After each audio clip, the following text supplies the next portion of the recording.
You gotta check this out, man. Jake's eyes widened with excitement as he thrust an old dusty game into Marcus's hands.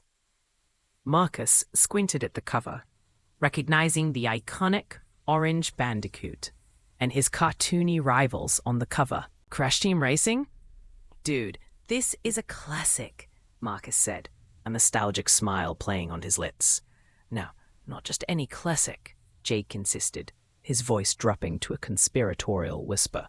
This one's special. Marcus raised an eyebrow, glancing at the game's label. It looked like it had been peeled off and slapped back on, the edges jagged and the glue smudging the plastic.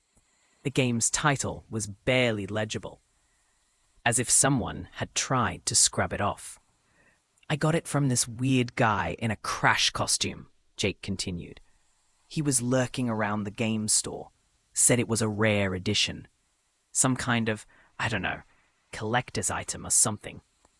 The guy at the counter had shrugged it off, said it was probably some old promo copy that got lost in the back of a warehouse. But something about the way the costume had stared at him, those dead, hollow eyes peering out from behind the mask, had given Marcus the creeps. What's so special about it? Marcus asked, turning the game over in his hands. Jake leaned in closer, his eyes gleaming with the thrill of a good campfire tale. Apparently, it's got this hidden track, Blood Road. Supposedly, you can only access it after winning every race in the game. The room grew quiet as Jake paused for chromatic effect. The only sound, the distant hum of traffic outside the doorroom window. Marcus's curiosity was piqued. His thumb, tracing the unfamiliar button combination, scribbled on the back of the case. If you do, Jake whispered, the game changes. The tracks get darker, the characters weirder. And it's not just the visuals, man. It's like the game itself gets angry. Marcus chuckled, shaking his head. You're messing with me, right? Jake's grin slipped, his expression turning serious. Nah, I swear. It's like the game comes alive or something, and if you win on Blood Road... He paused again, his eyes darting around the room as if afraid someone might be listening in. If you win, Jake finally continued, his voice barely above a murmur. The game, it rewards you.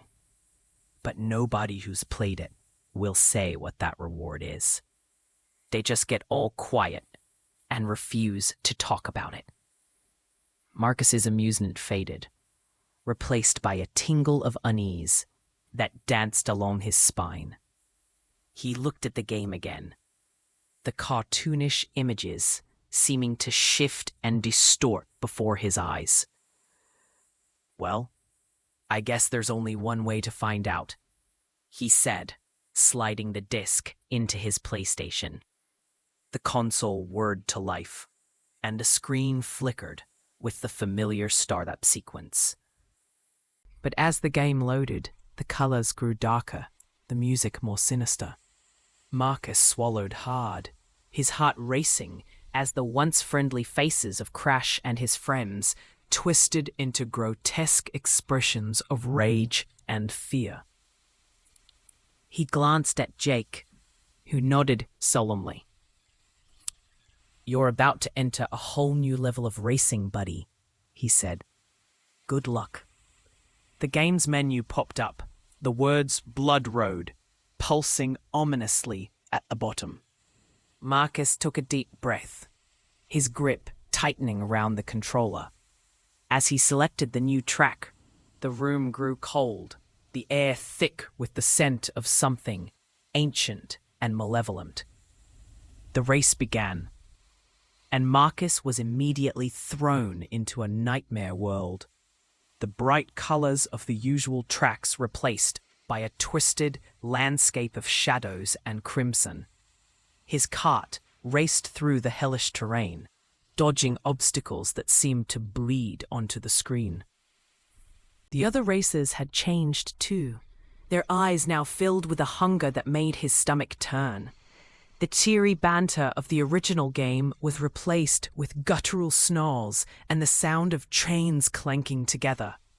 Marcus's heart hammered in his chest as he pushed the pedal to the metal, the engine of his cart roaring like a beast. The track itself was a labyrinth of jumps, twists, and turns that seemed to defy physics. Each corner revealed a new horror. Skull-shaped obstacles spewing forth a river of blood, or a once friendly fruit that now had teeth, chomping at the air as he sped by. Marcus's knuckles turned white as he gripped the controller, his eyes darting back and forth as he navigated the treacherous path. The game played out like a feverish dream. The other racers, now grotesque monsters, taunted him from the screen, their voices distorted beyond recognition. He could almost feel their hot breath on the back of his neck as they closed in for the kill. Sweat beaded on Marcus's brow, and the room around him grew colder still. The air was thick with an otherworldly pressure, making each breath feel like he was inhaling ice. The TV flickered erratically, and the light from the screen cast eerie shadows across the room that danced and shifted as if alive. The finish line grew closer, a beacon of light in the abyssal darkness. Marcus's pulse raced in time with the rhythmic throb of his tires. The final stretch was a blur of carnage and chaos. The monstrous racers gave one last desperate push, but Marcus's focus was unbreakable. As he crossed the line, the world around him seemed to explode in a shower of crimson pixels. The screen went black for a heart-stopping moment before the words, "You have unlocked the secret," flashed in blood-red letters. The game's music, once a catchy tune, morphed into a cacophony of screams and metallic clanging. The tension in the room snapped, and Marcus found himself standing, his breaths coming in ragged gasps. Jake, who had been watching with bated breath, leaned back on the couch, his expression a mix of awe and horror. "You did it," he murmured. Marcus turned to face his friend, his eyes wide with a mix of triumph and terror. "What happens now?" he managed to ask, his voice shaking. Jake's grin returned, but it was no longer filled with excitement. It was the grin of someone who knew a secret that was too terrible to share. "Now," he said slowly, "you're part of the legend." The room grew colder still, and the game's menu transformed into a twisted version of itself.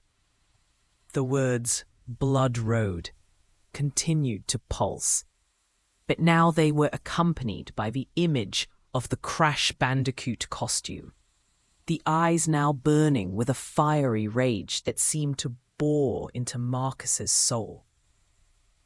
He looked back at the TV, his hand hovering over the reset button.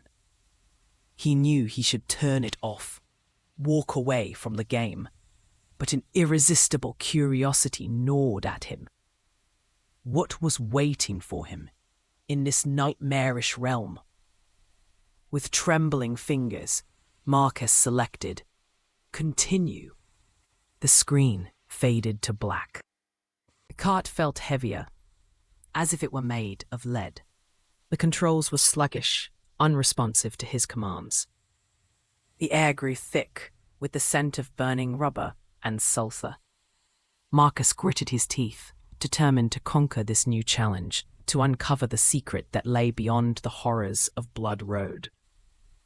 The race continued, each lap more terrifying than the last.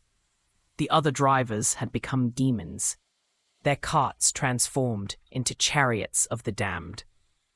The once fun power-ups were now weapons of torment, and the track itself was alive, twisting and writhing like a serpent seeking to devour him whole.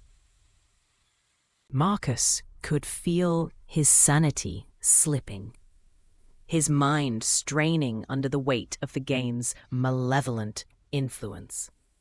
Each lap brought him closer to the truth, but the cost was becoming unbearable.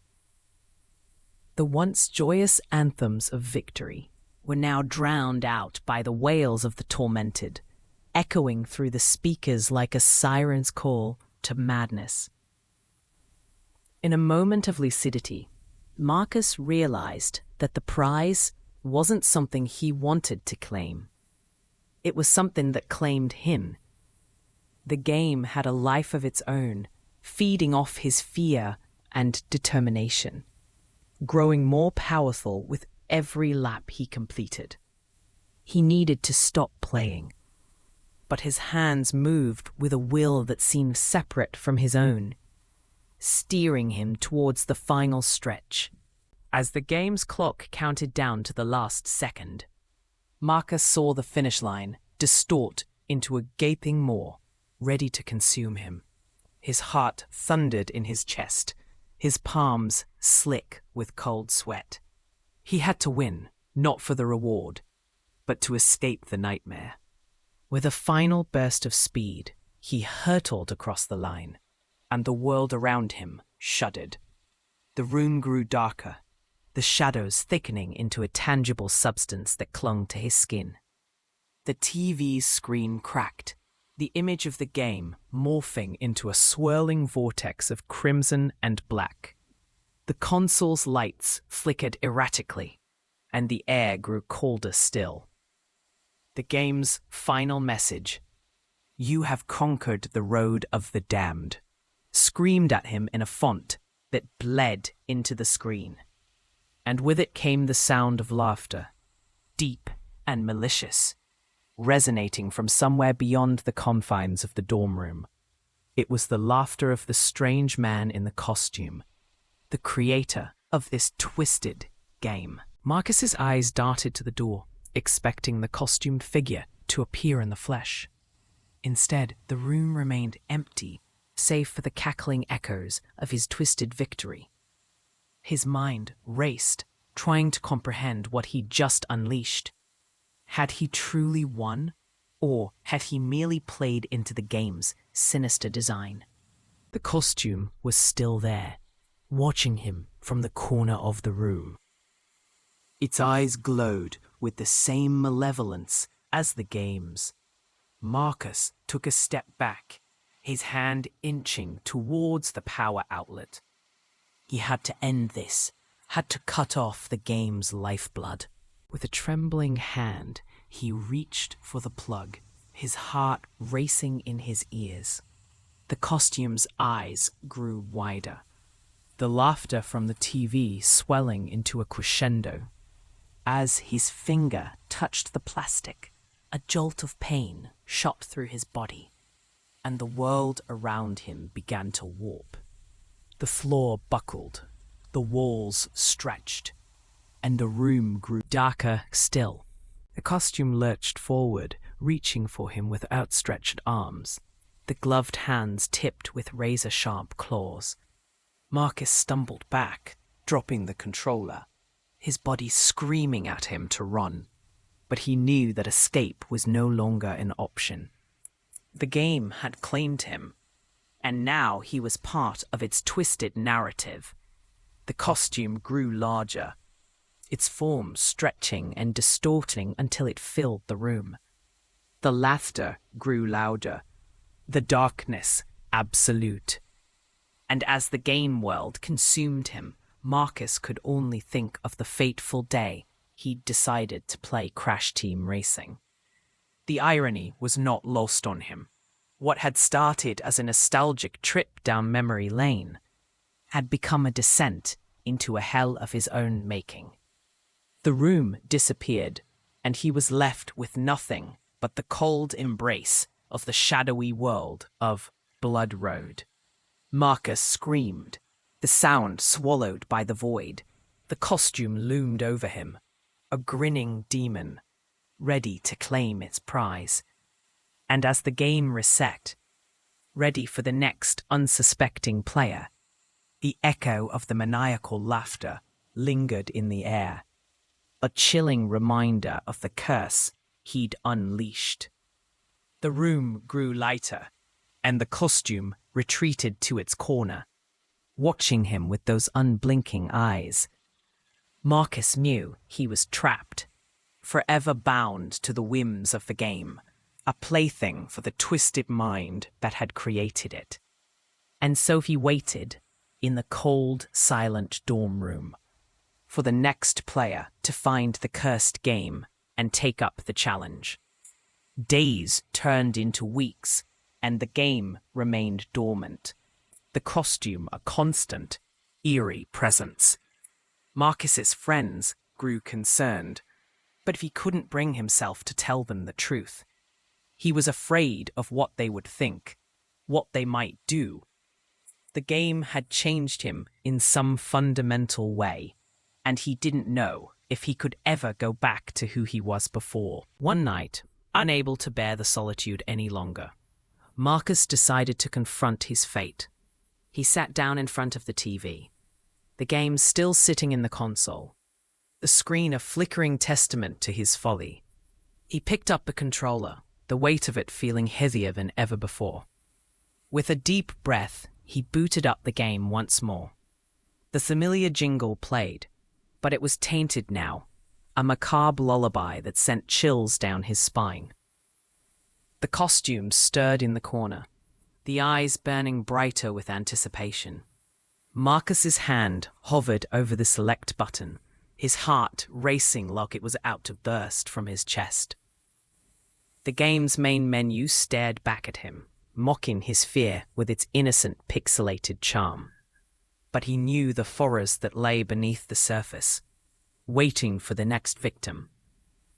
He took a step back, the controller slipping from his hand and clattering to the floor. He couldn't do this again. He had to find a way to end it. He turned to Jake, who had been watching from the doorway, his eyes wide with a mix of dread and fascination. "You have to help me," Marcus begged. "We have to destroy this thing before it gets someone else."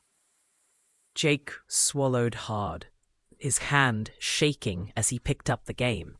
"But the reward," he stammered. "Forget the reward," Marcus snapped. "There's no prize worth this. Just help me, please." Together, they carried the game and console to the dumpster outside, the costume's laughter echoing in their ears with every step.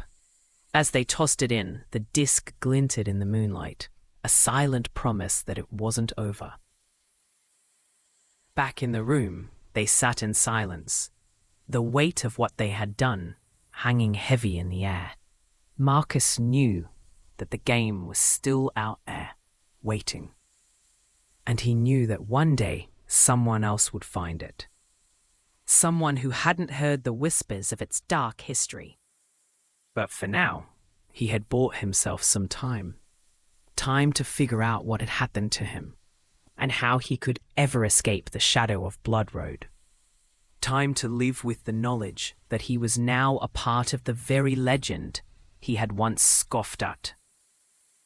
As the night grew darker, Marcus couldn't shake the feeling that he was being watched.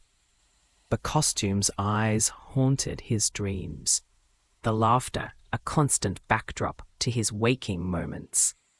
A game had left its mark on him, a stain that no amount of time or distance could ever erase. And somewhere, deep within the bowels of the digital abyss, the maniacal creator of Blood Road waited, eager for the next unsuspecting soul to take a wheel and enter his twisted world. The game was never truly over. It had only just begun.